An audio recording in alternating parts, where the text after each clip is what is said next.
everyone, and welcome to our first session of our new series of Intro to Whatever Beverage. Today we are doing an intro to beer to talk a little bit about beer and beer education and what we do here at Commonwealth Wine School. We will also be hosting one about spirits next week, and then a further one about wine following that. My name is Kim Simone. I am the manager of the Commonwealth Wine School, in addition to being our beer and champagne educator here at the school. I have been working in the wine business for over 20 years and have seemed to specialize in things with bubbles these days. So beer and champagne are my specialties, but I also teach a variety of classes on wine as well. So today, I am going to give a a quick intro to beer course for all of you, and then follow it up with some Q&A, because over the course of my teaching and my just talking to people about beer and drinking beer with people, I get a lot of the same questions over and over and over again. So I wanted to do some Q&A. But if you come up with a question that you want to have me answer today, please just put it in the Q&A tab and we will try to stay on top of that. But I do have a few that I've received over the last few days from some people. So I'm just going to get started. So this little intro to beer is based a little bit around the WSET Level 1 award in beer, with a little bit of our Level 2 knowledge thrown in there as well. This is a brand new certification that the Wine and Spirit Education Trust has just released this year. It came out in February, and there were a number of us that qualified to teach it. So we have schools in the United States as well as in other places in the world that teach this brand new beer certification.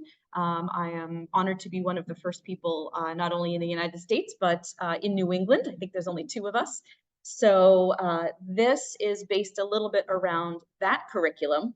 And it is a certification that I think is really well designed, but puts things in some different categories than they might ordinarily be for when we discuss beer. And I'm going to get into that in a couple of minutes.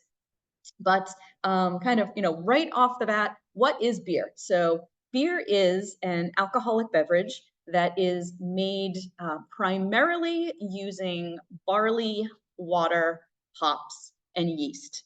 There are some other ingredients that can be used in beer. Certainly some wheat beers have been very popular and kind of always have been. We also have a variety of beers that are gluten-free and are not based on barley, but on some other grains. But really at its core, it is a grain-based alcoholic beverage. It undergoes alcoholic fermentation, just like wine, just like cider. It is not distilled like spirits. So we generally will have a lower alcohol product, certainly lower than wine and absolutely lower than spirits. And it is those ingredients that kind of drive the style of what is beer. Now, most people, if they are beer drinkers, kind of know the particular styles or the types of beers that they like. Maybe you're a pale ale drinker, or maybe you like IPAs, maybe you like lagers, maybe you just like Coors and Budweiser. There's a lot of different styles of beer out there in the world.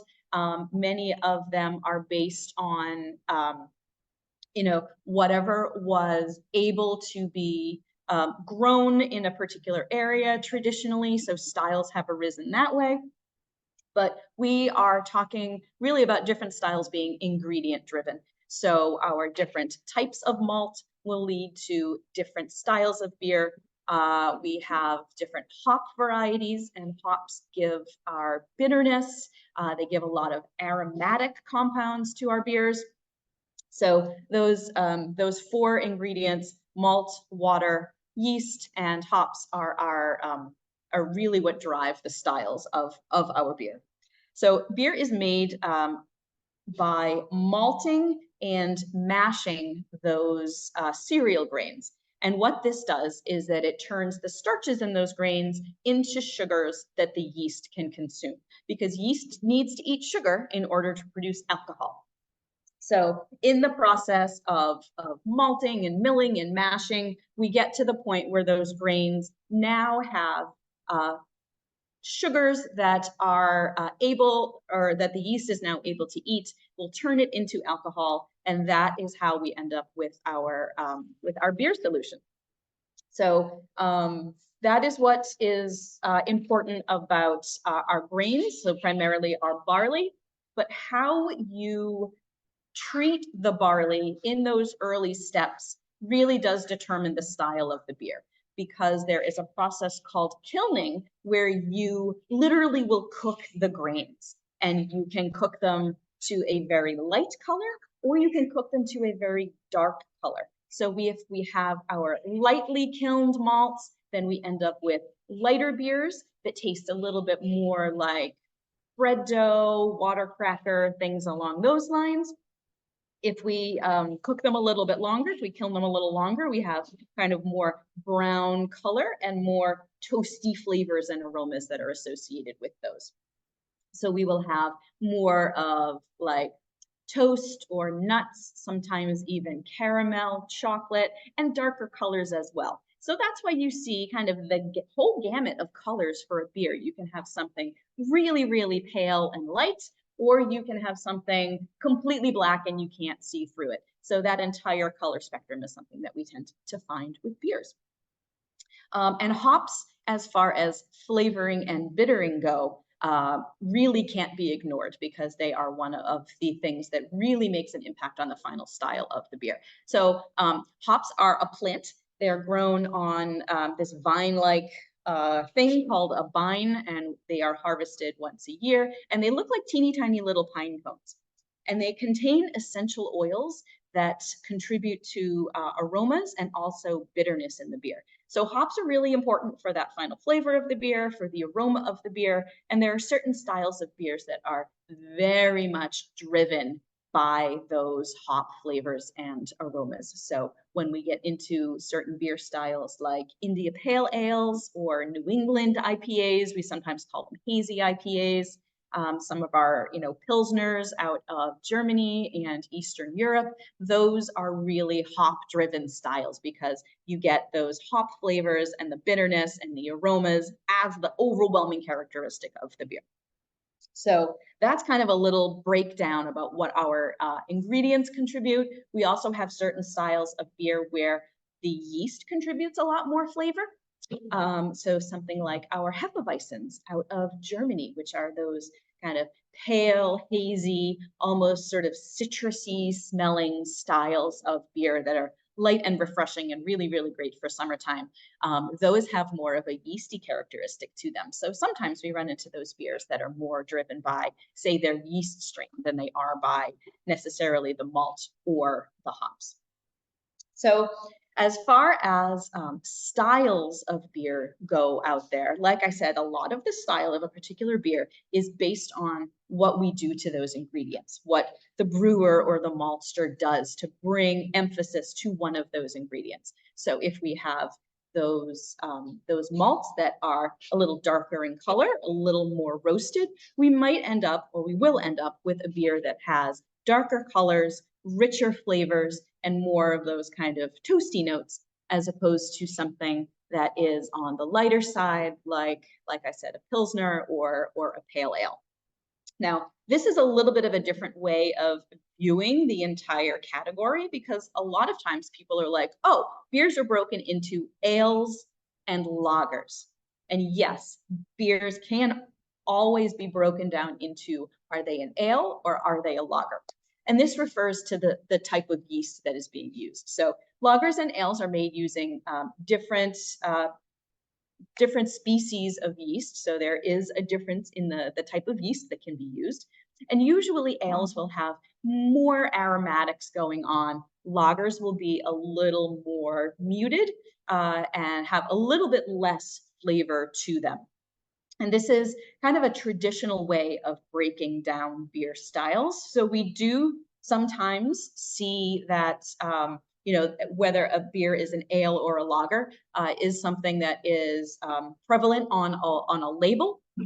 And it, kind of as a rule of thumb, we do find that there is more variety out there in the ales of the world as opposed to the lagers of the world. But this isn't always the case, because there are some producers of lagers that do make a wide range of items, and certain beers that have a lot of flavor to them actually are lagers. So the main one that comes to mind for me is Oktoberfest out of Munich, Germany, which is a style of beer that is produced once a year. And everybody has heard of the Oktoberfest celebrations that take place in September and October in Munich. And these are the beers that are consumed there. And they are lagers, but they're full of flavor and personality and are really quite interesting. And there certainly are producers, especially here in our local area in Boston, that are lager houses, that are places that just primarily specialize in lagers. Sam Adams certainly came to fame making their Boston lager, and that is something that has a lot of character and a lot of personality. So it's not always that ales are the big, powerful, flavorful things, but lagers hold their place too. So there are some differences in production between the two of them, but overall, you get a lot more sort of aromatics coming out of ales, and there's a lot more variety that you can do with those styles. So some of the kind of main styles that people are familiar with that I want to kind of walk through a little bit are, for our traditional European beers, we should start with Pilsners, which are from Eastern Europe. These are light, refreshing lagers, and really the style of beer that a lot of American large brewers base their beers off of. So if we think about our, our Budweisers of the world, our Coors, our Michelob, all of those styles really are based on what we saw originally coming out of Pilsen in the Czech Republic with their Pilsner style. So a lot of those kind of lighter, a little more hoppier, light bitterness, but refreshing, easy to drink, great when you're at a ball game. Those styles of beer really originated in Eastern Europe. We also have those Oktoberfests that I spoke about, which are from Bavaria, so from Munich. And then if we move into England and the British Isles, we have a lot of ale styles that became very, very popular because they were widely consumed in England and Ireland and Scotland. So our stouts, whether they be from Ireland or whether they be from England, are a dark ale that has a lot of bitterness to it, but not necessarily always a lot of body or heaviness. I think sometimes when people look at, a pint of Guinness and they see that dark color, their assumption is, oh, this is going to be a heavy, high alcohol beer. But that's not necessarily the case with something like an Irish stout, because they are actually fairly light bodied, even with that dark color, and are not that high in alcohol. They're somewhere between 4 and 5% for our traditional Irish stouts. So you can't always judge what the weight of a beer is going to be just by looking at the color, but you do generally get an idea of what the flavors in that beer are going to be because of the color. So when we have those dark beers that are either brown or black in color, we should associate that color with certain flavors of toast, maybe roasted nuts, coffee, chocolate. Any of those flavors would be very common in our darker beers. We also have a lot of traditional and very interesting beers out of Belgium, which tend to be very yeasty in style. Sometimes we categorize them in our yeast-driven styles. They can be a little heavier. They can have a lot of aromatics to them. They're a very fun category of beer to experiment with. So we have doubles and triples and saisons, and these are a really fascinating category of beers that different producers will produce different styles, so it's a little bit hard to kind of put your finger on what the entire category will smell and taste like, because there is a lot of variety. And then when we move over to the United States, we have a lot of other popular styles of beer that really were introduced only a few decades ago, when the craft beer movement began and kind of came into its own. A little bit of trivia that I love to tell people is that home brewing was illegal before 1978 in the United States. So if you have friends who make beer at home, this was something that was not allowed until the late 70s. So the craft beer movement in the United States, which really just is small producers being fairly experimental with ingredients, with styles, making things in fairly small batches, and then a lot of our kind of more local production kind of grew from that, starting in the early 80s. We have new styles that are kind of always coming into the picture, some that kind of go away every once in a while, but they really are based on something like a pale ale. So pale ales and related styles, India pale ales, I would say are really at the base of our craft beer movement. So pale ales tend to be kind of goldish in color, have some pretty noticeable bitterness from those hops, and then a lot of nice aromatics. So they tend to be a little bit heavier, a little bit fuller bodied than our Pilsners, and have a lot of personality. So most well regarded, and I would say medium-sized and up breweries out there do make a pale ale. And then as we increase the level of hops in those beers, we end up with an India pale ale, which is more just kind of like a bumped up, more bitter, a little more hoppy style of our pale ales. Okay. Just checking the questions there. All right, so I think I am going to jump into some of our questions, because that is kind of our overview of styles, and mentioned a few that you would see if you go to your local restaurant and they have a bunch of beers on tap. Hopefully you live in an area that has a fairly robust local brewing movement. We are very lucky here in New England that we have a lot of great smaller breweries, not only here in Massachusetts and in the Boston area, but places like Portsmouth, New Hampshire, Portland, Maine. There are a lot of places around us that make particularly good beer. Vermont is also a hotbed of smaller breweries that do a really, really good job. So I am going to jump into some of the questions that I was peppered with for our Q&A, and we do have one in the chat, so I am going to answer that one first.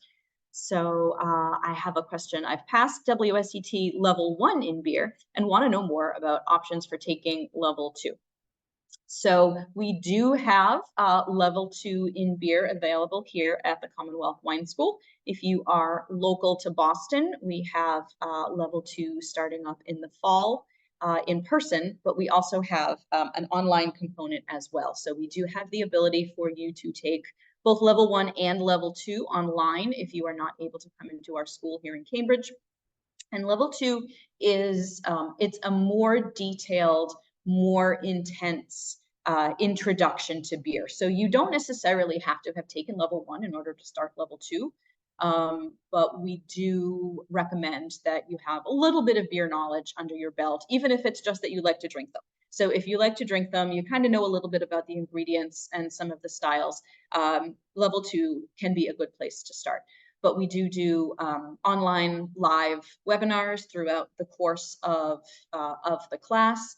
And as I am the instructor for that one, I have created and a tasting lists so that we can taste together. And it's a little bit easier, I feel, with beer than it is with wine, because if I recommend, a couple of different producers and specific beers, then hopefully everyone will have access to being able to find those in their local market, and we can literally taste the same beers together side by side, and well, screen to screen, not necessarily side by side, and discuss the different components to those, because like the other levels or the other topics that WSET has its certifications in, whether they be wine or spirits or sake, there is a rubric, there is a systematic approach to tasting, they call it, where we have a process by which we will assess each of the individual things that we are tasting in a controlled kind of way. So we go through what the appearance of it is, what the aromas are,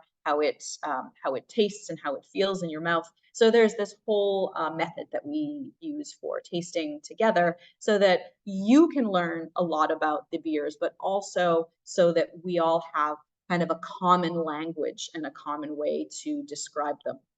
And that helps you too, because when you go out and maybe you have, a beer store that is run by somebody who knows a whole lot, you and they can now speak a common language, and hopefully that will get you to find new things that you will enjoy and that you can experiment with, because there's a lot of variety out there in the world to try. So level 2 in person is a 2-month class, so 8 sessions, and it's about a 6-week course for the online, and we meet 4 times for live webinars. So that was about WSET level 2. So I hope some of you will join me this fall.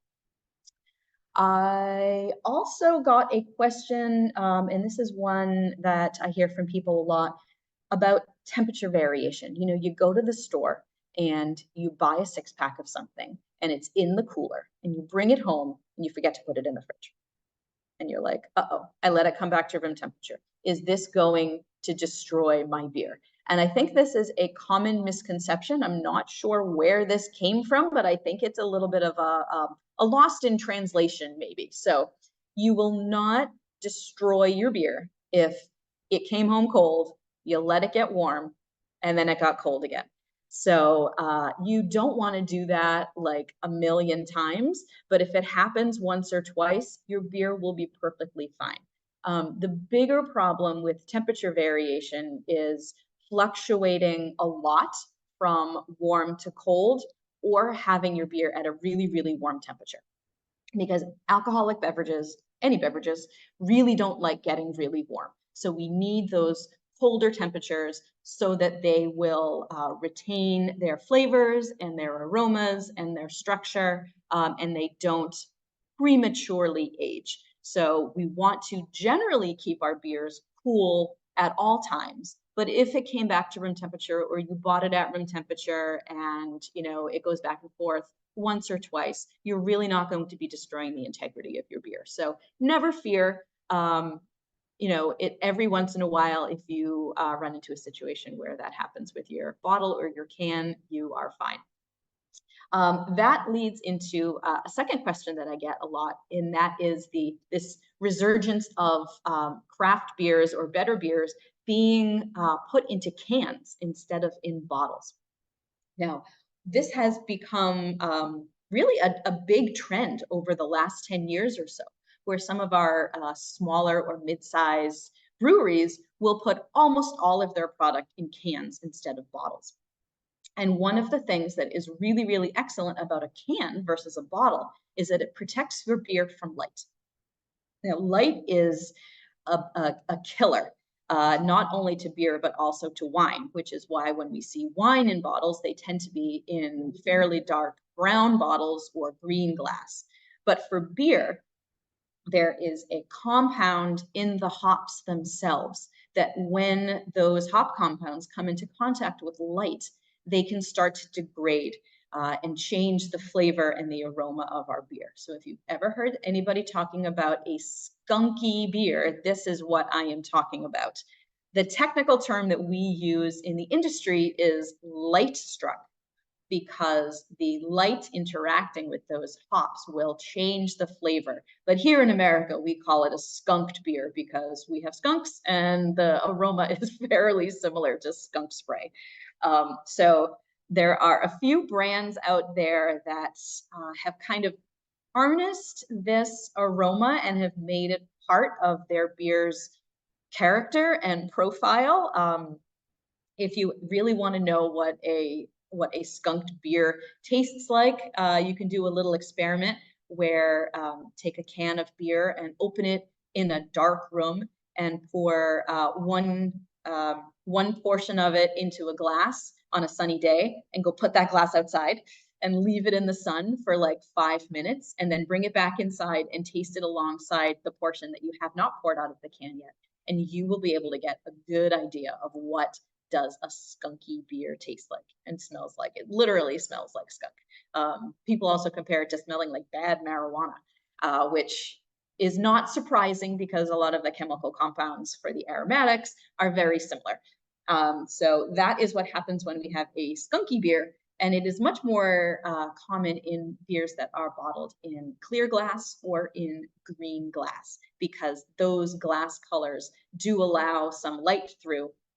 And sometimes if our bottles of beer are not well protected, then that will happen to the beer inside the bottle.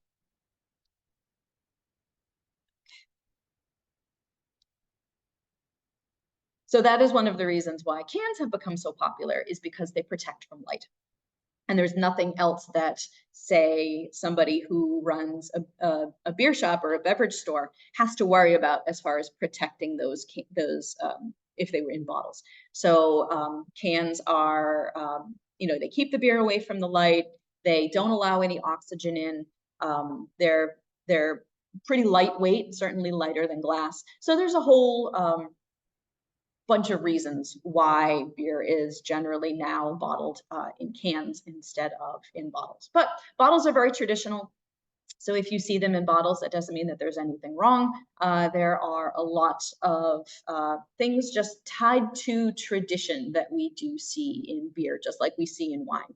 So certain places have become famous for making certain styles. So that's one of the reasons why we see certain beers being made in certain places. A lot of it in the distant past was based on the quality or the chemical makeup of the water from certain places. Now we have the ability to chemically alter our water because science, yay. But in the past, there were certain places that really their water was only best for making dark beers. And then there were other places where their water was really only best for making light beers. So some of these styles have come down because that is traditionally what is made in certain places. Nowadays, we pretty much can make anything anywhere because ingredients are widely available and water can always be amended. But that's why we still see these traditional, say, Munich styles, whether they are our Oktoberfests or other fest beers coming out of southern Germany, and why we still see some of our darker beers out of places like London and Dublin.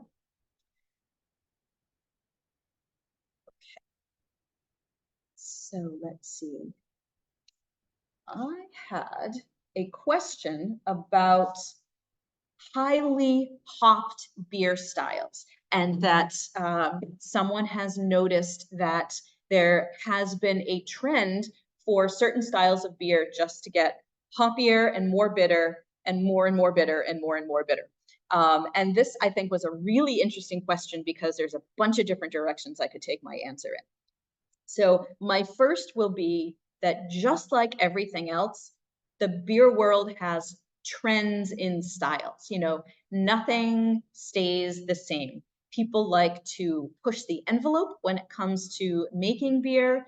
And certainly here in the United States, we have a lot of creativity behind a lot of different beer styles. So we did see this trend, over the past decade or two, about making progressively hoppier and more bitter styles of pale ales and IPAs. And one of the reasons for this is because there's only a limited amount of change you can do within a beer recipe in order to make it either higher in alcohol or more and more hoppy. So you can't necessarily mess with the original recipe of a beer without completely changing the style that you're making. So if you have an IPA and you want to kind of differentiate your IPA from somebody else's IPA, but still have it fall into that category and classification, really the only thing that you can do is either bump up the alcohol, in which case you are now making a double IPA. So whenever you see double or triple on a label, that usually refers to an upped alcohol content. So your regular IPA might be 5%, but your double IPA might be 7 or 8%, and your triple might be even 9 or 10%. So if you see that on a label, that's generally what we're talking about, is that ramped up amount of alcohol in that beer. But another thing that a brewer can do to differentiate their IPA from somebody else's IPA is to up the hops. So either the bittering component of the hop or the aromatic component from the hops. And this has allowed us to have these hoppier and hoppier and hoppier styles of IPAs because brewers are constantly trying to do something new with their beers and have them stand out a little bit more. So it's not necessarily always driven by this is what the consumer wants. So it's not necessarily, oh, people really love these bitter things, so we're going to make them even more bitter to kind of meet the needs of the market.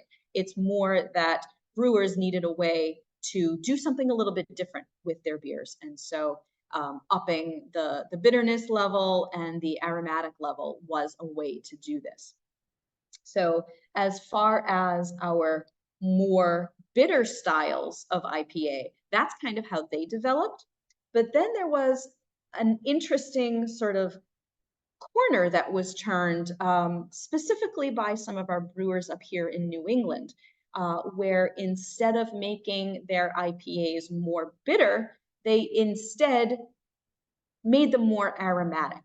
And this led to the development of a style of beer called either the New England IPA or the hazy IPA.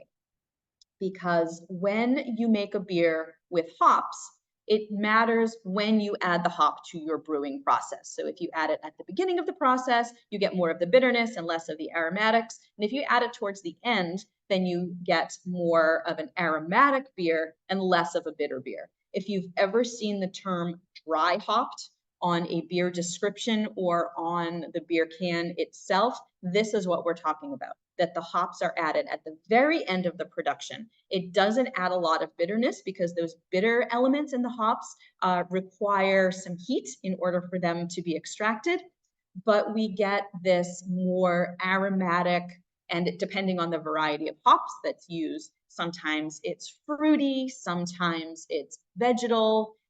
We get a lot of big, bold, like sort of citrusy and tropical notes out of certain varieties of hops. So this led to this development of this category of New England IPAs. And why they are called hazy IPAs is because when you add hops at this part of the production, there is more going on with the oils binding to some of the proteins that are naturally present in beer. And when that happens, it creates a haze. So these are beers that are not necessarily always clear. They're going to have this kind of haziness or cloudiness to them. It is not anything wrong with the beer if they appear in this style. They're really meant to be that way. So in this case, we still have a beer that is technically an IPA, but it's not nearly as bitter as some of its sister IPAs would be, but we have more of these aromatics. So it's just a different way of using the ingredients. So we're using, or the brewer is using the hops in a different way to create kind of a brand new style. And this style of beer has proven to be very, very popular in the market.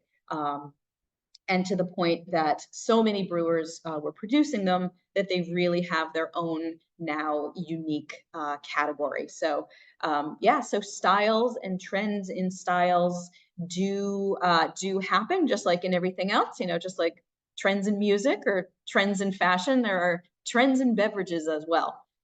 So yeah, this kind of changing of either upping the alcohol or doing something different with the ingredients is a way to develop these new styles. And we do see this too with sour beer styles. I remember kind of doing this same thing where they were getting more and more and more and more sour, to the point that it's like, does anybody actually want to drink these? These are super sour.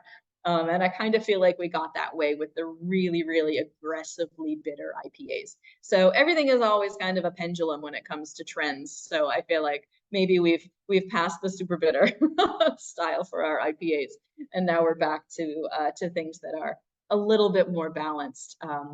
But out of that, we got some of these new styles with our double IPAs and with our hazy IPAs. So if you like a lot of kind of fruity aromatics in your beer, but don't necessarily like the bitterness, and if you're someone who has always said, I don't like IPAs, because I was always one of those people, but then I discovered those hazy or those New England IPAs, and they're really fruity and fun, and really quite delicious. So I would say, there's very little to lose by just trying something new. I know it can be scary to try a new style or something that you have no idea what you're going to get in your glass, but it is really one of the best ways to learn, is just to try new things. Find somebody in your area that has, a craft beer store that you can talk to. That is, I think, one of the wonderful things about having so many craft breweries in the area, is that there are also then stores that specialize in those types of beers. So either find yourself a good craft brew store, or visit your local brewers. There are many, many local breweries that have tap rooms that you can go in and you can taste different styles. And this is really a great way to learn as well. Just going in and comparing a couple of things. If you have a local restaurant that has a lot of beers on tap, and they offer flights where you can taste 4 different things side by side, and really just compare the differences. Look at the colors. Why does this lighter beer, or how does this lighter colored beer differ from this darker colored beer? Can you put your finger on, oh, this one kind of tastes like crackers and bread dough, and this other one sort of tastes like, nuts and caramel. So it's really, I think, fun and a great way to learn, to just taste things side by side. But that is definitely one of the things that we specialize in here, is being able to help you find that language to describe what you're tasting, so that you can put words to those experiences that you're having, and then the reason why you like a certain thing or you don't like a certain thing, and then you can build your knowledge from there. So we always try to make a point of meeting people where they're at with their knowledge, and then building on that. And that's one of the great things about doing the WSET curriculum and having that systematic approach to tasting, is that we get to do it all together. And we get to all have this common language and this common way of talking about these things. All right, let's see. Another question I got. I am going to a party. I don't know that much about beer. What should I bring to make me look smart? This is a great question. I actually get this one a lot about wine, but it's nice to have gotten it about beer as well. So my recommendation would be, don't necessarily go with something that is way out of left field. So maybe stay away from things that have a lot of maybe additional flavors added to them. So, don't go for the mango marshmallow sour, or the, vanilla coconut stout or whatnot. Maybe stick to some more traditional styles, but I would say investigate some of your local breweries, because our local folks usually will do either, a basic, a basic lager or a basic seasonal beer. So summer ales, especially right now, are very popular. As we move into fall, we're going to see more of those Oktoberfests or fest beers.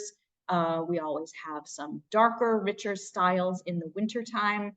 So look into who is local in your area, see what their seasonal offering is, and those can be some really fun things to bring to a party or to bring to a dinner, and it'll make you look smart because you're likely to get something fresh because they are not only local but also seasonal, and they really, once they're gone, they're gone. So something like that, I think, is a great way to look like you know what you're talking about before you bring something to a party. I would also taste it first so that you have an idea of what it tastes like, and then you can talk about it when you hand it over to your buddy when you go over to their house for a cookout. Oh, that leads actually into another great question that I get, which is, what is a craft beer? Now, we did talk about this a little bit before at the beginning, where I was saying that the craft beer movement is really only about 40 years old in the United States. But it doesn't really have an actual definition. It's more this way that we use to refer to beers that are made maybe a little bit on a smaller scale and are distributed a little bit more locally. So there are certainly very big breweries in many countries all over the world that have their beers distributed internationally. So we wouldn't necessarily consider those to be craft brewers, but it's, you can still be a very large production and be considered a craft brewery. Sam Adams and Harpoon are still considered to be craft beers, even though, in our local market, they are, very widely distributed and not only in New England, but all over the place as well. But it's more, kind of these newer breweries that are often based on making ales, although we do have some great craft brewers that produce only lagers. So it's kind of a size thing, but it's also kind of a, less of a commercial and more of a local kind of a brew, I guess you could say. I had another question in our chat here that asks, how much of the WSET curriculum is centered around the beer making process as compared to the wine courses? There's quite a bit of emphasis on how beer is made. And just like how if you've taken any of the WSET wine classes, we focus a lot on production because production impacts final style. And so because beer ingredients are less tied to, I would say, the nuance of place. So when we talk about wine and, the characteristics of a particular wine, we talk a lot about terroir, right? So we talk about, where are those grapes from? How did the weather in whatever particular vintage, how does that impact the final style of the wine? Because every year our grapes will be different. It's not that way necessarily with beer. The terroir that we get from beer is really more focused in, where are the hops from and what is the variety of hop being used. But when it comes to the grains, which are, the main focus of where we get a lot of our flavors in our beers, that is the flavors that we get in our malted grains, whether they're barley, whether they're wheat, whether they're something else, all of those particular flavors come by how we process them. So that is one of the reasons why we have such a focus on beer making in WSET, not only level 1, but also especially in level 2, is because the things that you do to the ingredients during the beer making process have a vast impact on what the final style of the beer is. So it's less about where is that grain from, and more about what does the brewer do with it to make that final style. So yeah, so we go through all of the different steps in the process of making beer. How does handling the malt during the kilning process, during the boiling process, how does that impact the final style? What type of malt we use, whether it's some of those lightly kilned malts up to some of those darker, more specialty malts. And then the addition of the hops and the styles of yeast that we use. So because those ingredients really are what make the final style what they are, we do focus an awful lot on the brewing process itself. And then we also talk about the different styles. So we talk about, why is this beer the way that it is through the beer making process, but also what are the unique characteristics to this beer? What is it about this style that has these characteristics that really make it what it is? So it's kind of a divide between those two things. We do talk about how are hops grown and what is yeast all about and that kind of thing, but it really is divided between styles and how are those styles broken down and their main ingredients. So I hope that answered your question, Pete. All right. So another one that kind of bounces off of this idea of bitterness and hops is the term IBU. So you may have seen IBUs listed on a beer list or on the back of the can or back of the bottle. IBU stands for International Bittering Unit, and it is a way to measure the bitterness of a beer. So generally, beers with higher IBUs will be more bitter, and beers with lower IBUs will be less bitter. Now, this doesn't always work out that way in the real world, because you can have a high IBU beer that maybe doesn't taste quite as bitter because it was added at a different point in the beer making process. But for, I would say, just starting to learn about beer, it's a good way to gauge whether a beer will be more bitter or less bitter. And some people like more bitter, some people like less bitter. So I know that I have a local restaurant to me that has a pretty substantial beer list, and they always list the IBUs, and it's kind of a nice way to get started. If you are unfamiliar with a particular style and you've never had it before and you're curious about it, but you tend to like less bitterness in your beer, I wouldn't start with something that is listed as, 55 IBUs, because that is on the higher side and might be a little bit too bitter for you. So it's just a way to gauge kind of the relative level of bitterness in those beers. Yeah. Okay. Yeah. Any other questions? How is IBU measured? By an instrument, or is it calculated? It is measured by so it's measured based on the variety of the hops and how much is added during the brewing process. So it's more of an equation. So it doesn't get measured necessarily after the beer is brewed. It's measured by what ingredients you're using in your recipe to begin with. But a lot of it has to do with the oils that are in the hop plant, which are what contribute the bitterness and the aromatics to the beer. These are good questions. Thanks, everybody. I had one more about hazy beers versus clear beers. And I touched on this a little bit before when I was talking about New England IPAs, but there are some styles of beer that are meant to be a little bit hazy, and then other ones that really shouldn't be and should be really clear. So, just like in, certain styles of beer, you would expect them to be a particular color.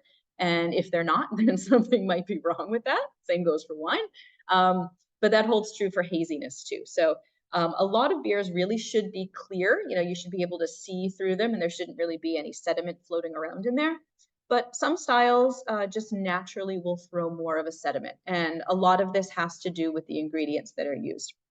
So for some of our beers that have particular yeast strains that are used to brew them, like our Hefeweizen beers or our wit beers out of Belgium, those particular yeast strains just throw a lot of sediment and will naturally produce a bit of a cloudy beer. Different ingredients will do this as well. And the one that is primary for a lot of these styles of beer is wheat. So you can use different grains to brew in addition to barley.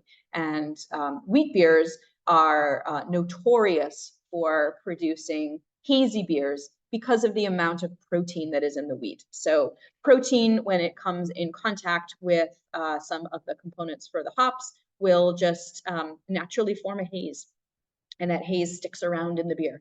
So we can get that from the protein from the wheat beers, and then we can also get it from that yeast sediment for some of our yeast-driven styles of beer. So if you have, say a traditional Hefeweizen from Germany, and you get a nice big tall bottle of it, and you pour yourself a glass at home, or you get it from a restaurant, you might notice that there is a little bit of sediment at the bottom of the bottle, and that is literally the yeast that has done its job. It's no longer needed there to create any more alcohol, and it has settled out of the solution and has found its way to the bottom of your bottle.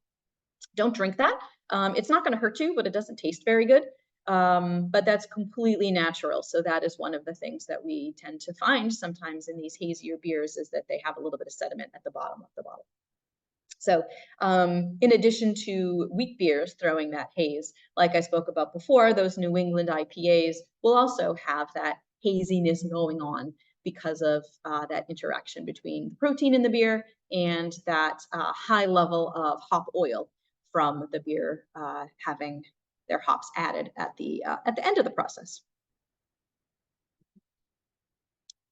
What about Trappist monk beer? How are these started? Brilliant question. Yeah, I haven't really talked about the Belgian beers. So there is a tradition not only in Belgium, there are some other places in the world, but it's pretty much focused in Belgium, of Trappist monks brewing beer. And this tradition goes back quite a long way, hundreds of years, when a lot of these monasteries were self-sufficient. So they would grow their own food, they would raise their own animals, and they would brew their own beer. And especially because in the Catholic religion, especially, way back in the day, there were certain days during the year where you were not allowed to eat solid food, but you could drink beverages. So the monks were very clever about this and came up with these recipes for beers that were pretty much the equivalent of like liquid bread. So they were, high in calories. They would sustain the monks on these days where they weren't allowed to eat anything, but they could drink beer. So of all the wild things, they figured out this way to pretty much drink their bread. So we have this tradition of brewing in a lot of these monasteries.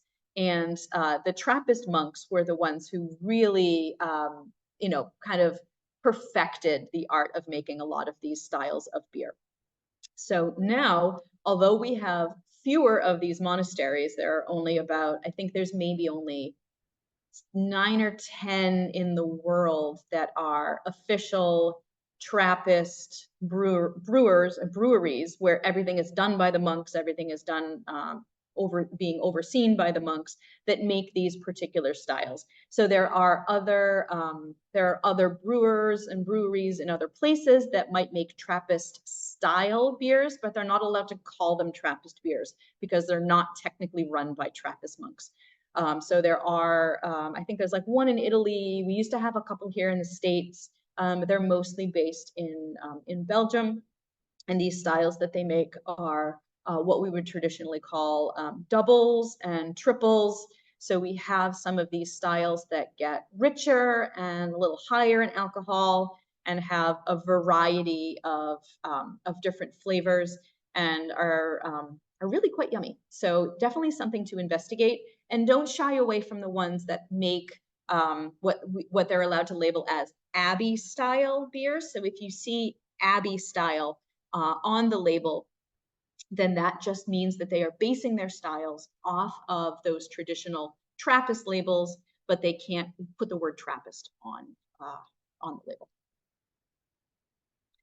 I hope that answered your question about Trappist beers. So yeah, there's a whole bunch out there. They're a little bit more expensive. They do tend to come in bottles.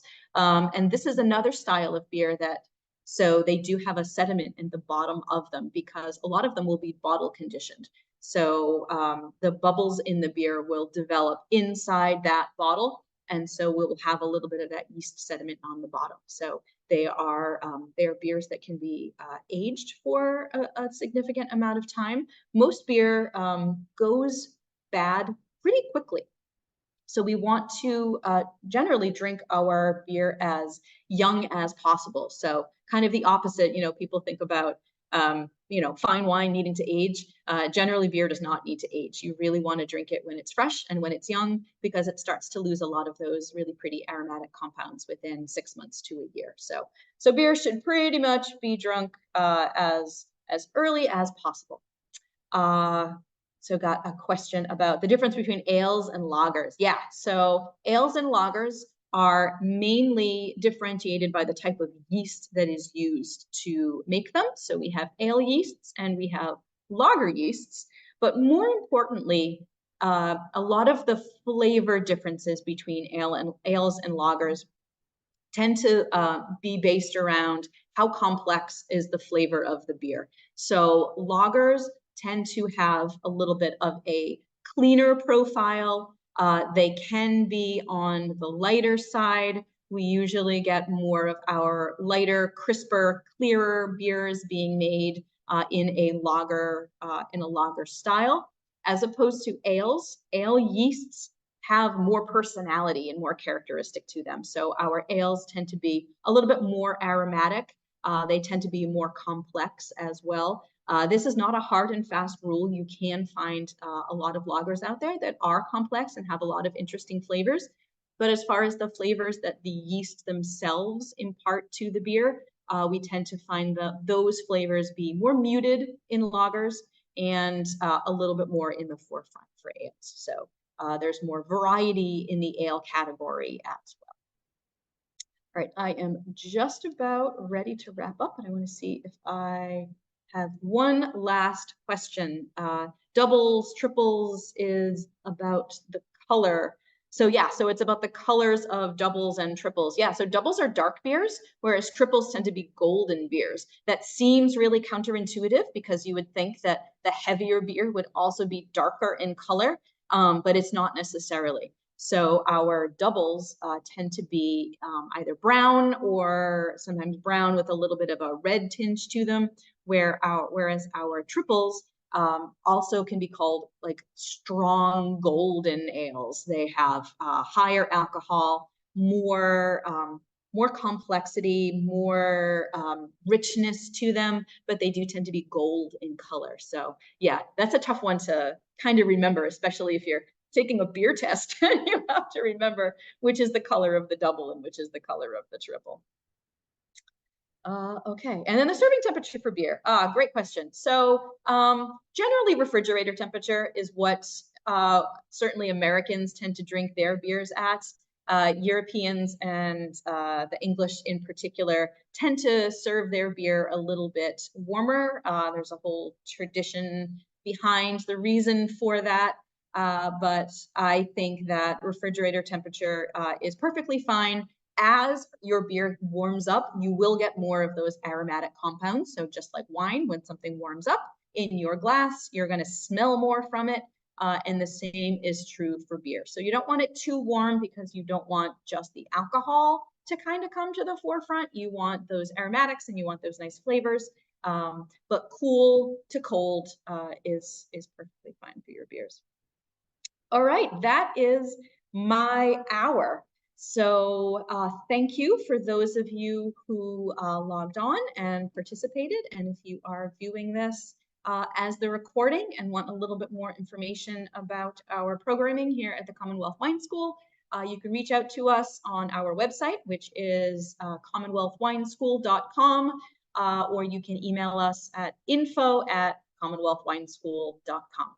So thanks everybody, and I hope I see some of you in my future beer classes. Take care.